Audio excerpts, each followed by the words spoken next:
I'm standing next to the 2023 Kia Soul GT line.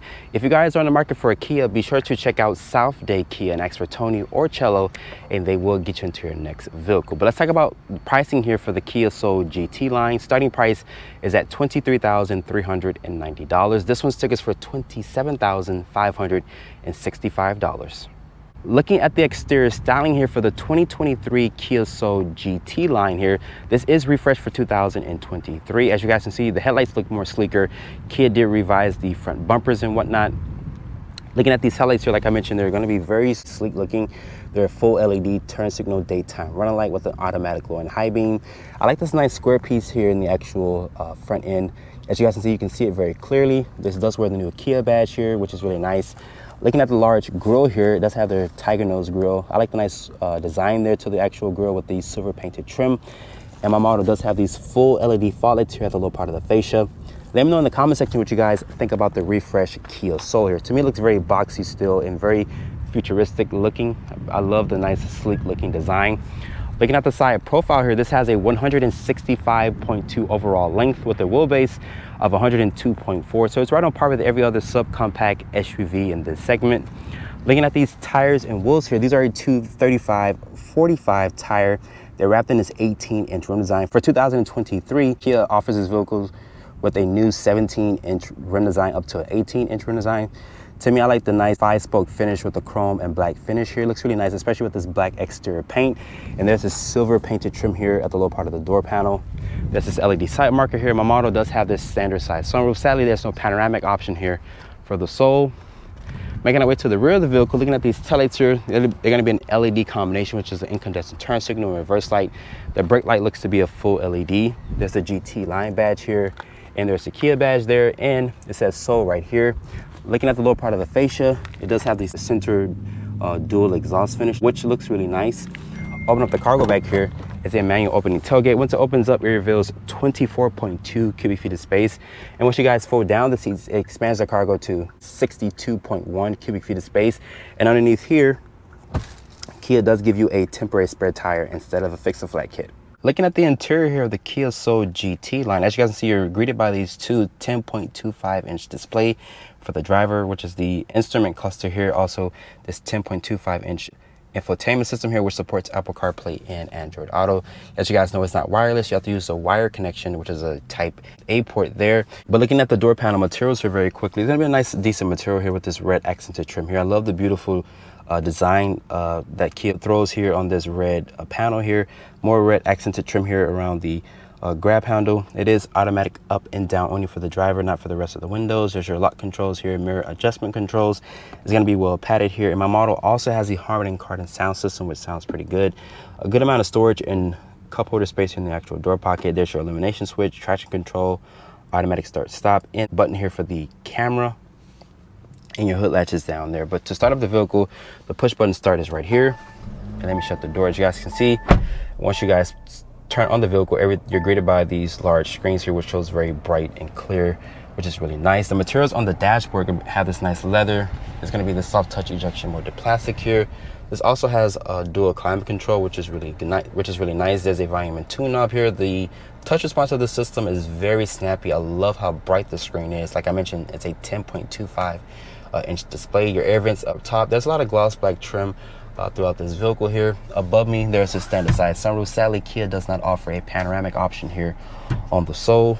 Putting the vehicle into reverse here, it does reveal the backup camera, and you can also swipe down different things to show you your map, your clock, your compass, so you can customize the screen to your liking there. It does have trajectory with distance markers. Kicking it down here over to the left, there's a sport mode in the transmission. This houses the CVT transmission. There's 2 level heated seats. There's your drive mode selector, which shows you sport and normal. So there's only 2 different drive modes here. Putting it back into normal. The push button start is here. It does offer a good amount of storage here. That's a wireless phone charger. My iPhone 14 Pro Max does fit just fine. There's a 12 volt, like I mentioned, a USB port, 2 USB ports, which is a type A and type C port. Electronic parking brake, auto hold, 2 cup holders. The seats in here are very supportive and comfortable. They have this cloth material in the center with this upper portion, which has like this Syntex leather or leather material with this nice stitching here. The headrest is very supportive as well. The interior lighting is going to be a full LED, which is really nice as well. Looking at the glove compartment, it does offer a good amount of storage. I'm surprised to see that. And the center armrest here does offer some good storage as well. And I'm surprised to see there's no actual USB ports in there, but it is nice that Kia does give you this large center armrest here. And the air vents remind me of the Sportage, which has like the airplane wing inspired design, which is really nice. Looking at the Kia interface here, you can see nothing too special. It's the same interface like on the other products. There's a sound mood lamp. Click that, and you can see now you can mess with the color theme here. You can have a party, hello, travel, romance, cafe, midnight city. So you can customize, you know, different things here. There's a valet mode, quiet mode, navigation. I'll show you guys the sorry, let me go back here. I'll show you guys the embedded navigation through maps. As you can see, it's very snappy, very responsive. One of the best in the actual segment here. There's the Kia Connect, there's your notifications. But this screen is very responsive, very bright, very good resolution. But overall, the interior of the Kia Soul is very well laid out. I like the nice tech that Kia offers here. Looking at the interior space of the Kia Soul, this vehicle does have a boxy exterior styling, but the interior here is very well laid out. It's very spacious here, very high ceiling as well. Looking at the door panel materials here, it's the same material that's carried over from the front with this aluminum accented door handle. I like the nice red accented trim here with this beautiful pattern here on the actual material.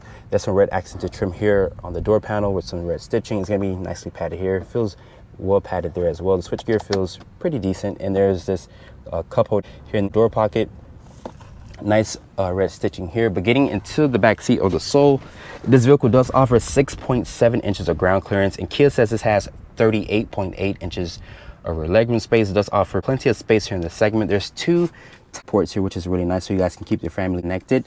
And the floor back here is not flat, but you can fit 3 people across. It does offer plenty of space here in the Soul, even though it does have that boxy exterior styling. Pulling this down here, it does reveal the 2 cup holders and a nice, well padded area here. There's only one map pocket back here for storage, and above me there's a standard size sunroof. There's a panoramic option, sadly, in the Soul family, but there is these full LED map lights throughout this interior. And you can also fold the seats down if you guys are looking to have a max cargo capacity. But overall, the back seat of the Soul does not feel like a penalty box. Let's talk about the powertrain specs here for the Kia. So Kia has dropped the turbo powertrain. This is your only engine choice for 2023, which is their 2-liter naturally aspirated 4-cylinder. This powertrain makes 147 horsepower and 132 pound-feet of torque. It is per the CVT transmission. As the Soul sits here, it weighs in around 2,800 pounds. But making our way to the fuel door here, we're going to talk about fuel economy here for the Kia Soul. Looking at the fuel door, Kia said this is rated to get 28 in the city, 33 on the highway, and 30 combined. I'm back behind the wheel of the Kia Soul. It's been a while since I've driven the Soul, but for 2023, Kia did refresh this vehicle. I love the new front end with those very sleek looking full LED headlights here. They're not standard, sadly. You still get halogens as the main headlight. Sadly, I wish Kia would have made it full LEDs as standard. The visibility out of this vehicle here is really good, even though this does have that boxy shape to the exterior styling. You can fit people back here. It does have good head clearance here, which is really nice. My model does come equipped with the standard size sunroof. Sadly, there's no panoramic sunroof option on this, so I think that would have been a nice feature for 2023. The ride quality of this vehicle is really good, but sadly, Kia has dropped the turbo powertrain. Now you only have this one engine choice, which is a 2-liter naturally aspirated 4-cylinder, which makes 147 horsepower and 132 pound-feet of torque, and it is per the CVT transmission. Fuel economy is rated at 28 in the city, 33 on the highway, and 30 combined. So it is good. It's very fuel efficient, but there is no hybrid option for the Soul. But it is good that Kia does give you those numbers for everyday driving. This also has blind spot monitoring, lane keeping assist, adaptive cruise control, emergency braking. And like I mentioned, the visibility of this vehicle is really good, even though this has this boxy shape to the exterior styling. The interior in here is very well laid out. You also have these large 10.25-inch screens here for the instrument cluster, also for the digital display here. Like I mentioned, it's very supportive, very snappy. The ride quality is really good. You can also set the cruise control via this panel over here. The seat comfort in here is very supportive. Very good seats. I like the way that they look. I like that they have the nice cloth in the center of the seat with the nice synthex leather. And right now the engine did shut off, and it starts up very smooth. I don't feel no harsh vibrations through the steering wheel or through the pedals. But for acceleration purposes here, it's pretty decent. It gets up to highway speed, but like I mentioned, Kia does not offer that turbocharged engine for 2023. So we're gonna have one engine choice for this model year, which is a good engine. It's a little lethargic here and there, but it's a good, right now, this vehicle, it is in its normal mode here, but if I press the sport, it does have a little bit more character to it. It does hold the revs. Like I mentioned, it is paired with a CVT transmission, so it's not really a real transmission, quote unquote. But most people are not gonna put this thing in sport. They're gonna just keep it in normal and just drive it. But Kia did make some really good changes for 2023. After spending time with the 2023 Kia Soul GT line, I love the revised headlights, the revised front bumper here. The interior does have this well laid out look to it with a nice 10.25-inch display which supports Apple CarPlay and Android Auto. I'm sad that Kia did drop the turbocharged engine for this naturally aspirated powertrain, but it does offer somewhat decent acceleration. With that being said, hope you guys have enjoyed my full review here on the 2023 Kia Soul GT line. Be sure to check me out on Instagram at Drive1Reviews. Hit that subscribe button and turn on post notifications, and I will see you all in the next video.